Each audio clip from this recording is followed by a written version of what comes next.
About this going on for a lot of years, and one of my friends is here, so I decided to drive up to drive uptown today. And yeah, there's a lot of stuff here, also a lot of familiar faces. I'm going to take a look around at what the former track outlet. We haven't got that far yet, but I'm going to have a coffee there. I'm going to do that. I know, and I'm jumping around a little bit here.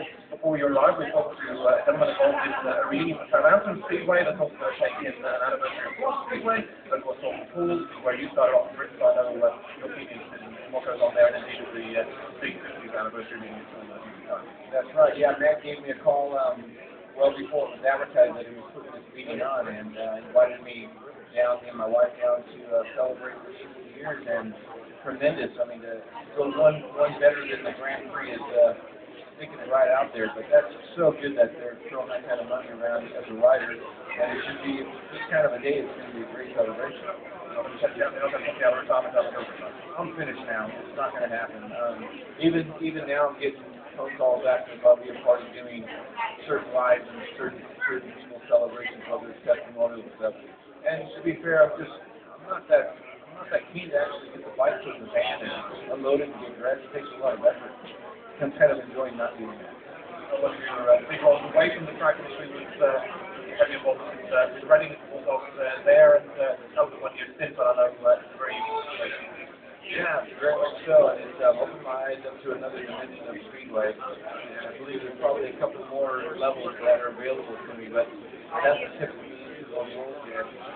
I'm not really sure where my destiny lies, but I'm quietly optimistic that we're just going to see it. I know you're saying off air that 2008 is going to be doing one of this lap. Yeah, well, I don't really have anything to talk about, to be fair, other than I'm involved in a lot of different things. And I had a great time last year when it came down to celebrating my farewell, which was, I think, was fairly successful. And a lot of support, and I just took a 6 weeks off straight after that. And I've slowly got into some other things that are interesting, and I'll find something like that soon. We're talking this and that. Is Stein holds another role for you in that? Absolutely, yes. I had communication with this guy about 10 days ago, and they got a full program with me involved in it this year. And they're pretty excited about the way things have changed this year, and hope that it comes to a very highlighted climb at the beginning when it comes to promotion and relegation. It's going to be very interesting. Just to lay along the head there, Freeway very much in the crossroads in this country. You're looking at the Elite League, it is such a level playing field this year. We've changed them, we've had the downside to pick points. And do you have a personal favourite who you think particularly going to start?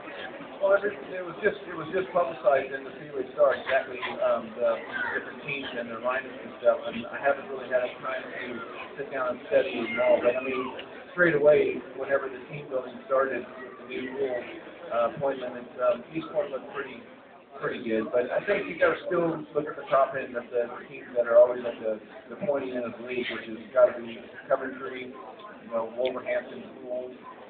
Peterborough, those teams are going to be, I think, still at the top.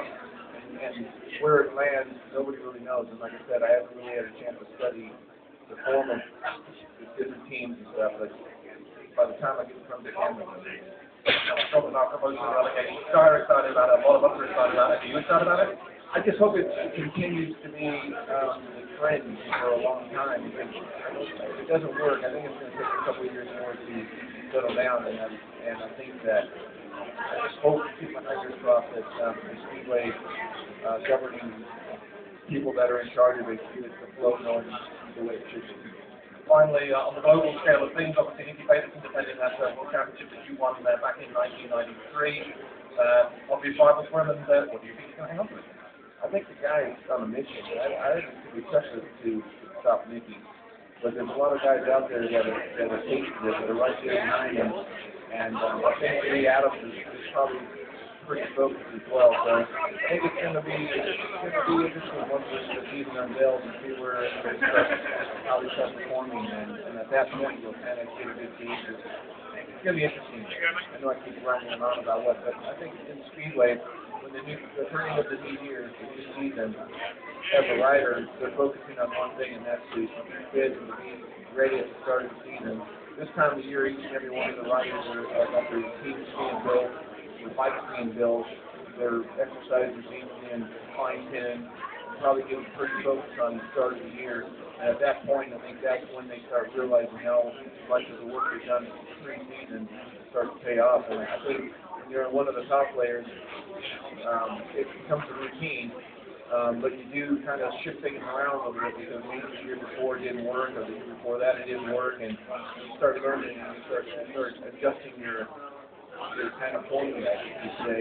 And so it's going to be very interesting. I think there's a lot of guys capable of winning. It's going to come down to consistency. All right, we're looking forward to that season already. Ladies and gentlemen, Ermolenko.